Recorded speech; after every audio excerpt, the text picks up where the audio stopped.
12 اکتوبر 2004 کو میرا یونیورسٹی کا پہلا دن تھا۔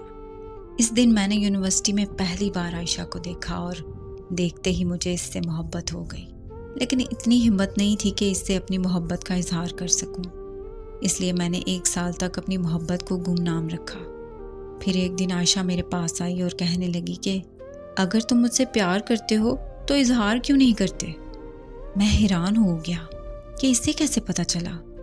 پھر اس نے مجھے بتایا کہ لڑکیوں کو پتہ چل جاتا ہے کہ کون سا لڑکا انہیں کس نظر سے دیکھتا ہے، اور تمہاری آنکھوں میں میرے لیے پیار صاف نظر آتا تھا۔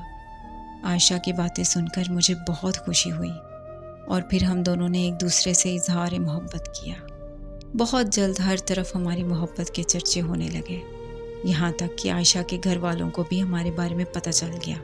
انہوں نے عائشہ کا گھر سے باہر نکلنا بند کر دیا، جس کی وجہ سے عائشہ نے خودکشی کرنے کی کوشش کی، لیکن اللہ کا شکر تھا کہ وہ بچ گئی۔ میں اس کے گھر چلا گیا، مگر اس کے گھر والوں نے مجھے اس سے ملنے نہ دیا، بلکہ انہوں نے میرے ساتھ بہت بدتمیزی کی۔ میں گھر واپس آ گیا اور عائشہ سے رابطے کا انتظار کرنے لگا۔ ایسے ہی 2 سال گزر گئے، لیکن عائشہ نے مجھ سے رابطہ نہ کیا۔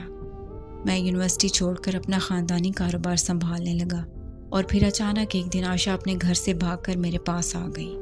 کہنے لگی کہ میرے گھر والے میری شادی کہیں اور کرنا چاہتے ہیں، لیکن میں تم سے پیار کرتی ہوں اور شادی بھی تم سے ہی کروں گی۔ میں اسے اپنے پاس رکھنا چاہتا تھا، مگر میری ماں رونے لگی اور کہنے لگی کہ اس لڑکی کو واپس چھوڑ کر آؤ۔ پھر میری ماں نے مجھے اپنے سر کی قسم دی کہ میں عائشہ کو اس کے گھر چھوڑ کر آؤں۔ عائشہ میری منتیں کر رہی تھی اور رو رہی تھی، لیکن میں اسے اپنے ساتھ لے کر اس کے گھر کی طرف نکل پڑا۔ پھر راستے میں اس نے کہا کہ میں اپنی جان دے دوں گی مگر گھر واپس نہیں جاؤں گی۔ تب مجھے اپنی ماں کی دی ہوئی قسم توڑنی پڑی، کیونکہ مجھے عائشہ کی زندگی بچانی تھی۔ پھر میں اسے سیدھا عدالت لے گیا اور ہم دونوں نے شادی کر لی۔ ایسا کرنے پر میرے سوتیلے باپ نے مجھے گھر سے نکال دیا، اور عائشہ کے گھر والوں نے مجھ پر اغوا کا پرچہ کروا دیا۔ اسی اغوا کے پرچے پر مجھے پولیس نے پکڑ لیا اور عائشہ کو اس کے گھر والوں کے حوالے کر دیا۔ جب مجھے عدالت میں پیش کیا گیا تو عائشہ نے جج سے کہا کہ مجھے اس لڑکے نے اغوا کر کے نکاح کیا ہے۔ عائشہ نے مجھ پر اور بھی بہت سے الزامات لگائے۔ جب میں نے الزامات سنے تو میرے پاؤں تلے زمین نکل گئی۔ ان سارے الزامات کی وجہ سے مجھے 7 سال کی قید ہوئی۔ جیل میں میری ماں کے علاوہ مجھے کبھی کوئی ملنے نہیں آیا۔ پھر ایک دن ماں نے بھی آنا بند کر دیا، کیونکہ وہ اس دنیا سے چل بسی۔ 7 سالوں بعد جب میری رہائی ہوئی تو میں اپنے گھر گیا، مگر سوتیلے باپ نے مجھے گھر کے اندر داخل نہ ہونے دیا۔ پھر میں اپنے ایک یونیورسٹی کے دوست سے ملا۔ ان دنوں میرا دوست غیر قانونی طریقے سے لوگوں کو مختلف ممالک میں بھیجا کرتا تھا، تو اس نے مجھے بھی غیر قانونی طریقے سے جرمنی بھیج دیا۔ جرمنی آ کر میں نے بہت محنت کی اور بہت سارا پیسہ کمایا، اور پھر 5 سالوں بعد میں پاکستان اپنی ماں کی قبر پر گیا۔ قبر کے پاس بیٹھا دعا کر رہا تھا کہ میری نظر عائشہ پر پڑی۔ وہ کسی قبر کے پاس چپ چاپ بیٹھی ہوئی تھی۔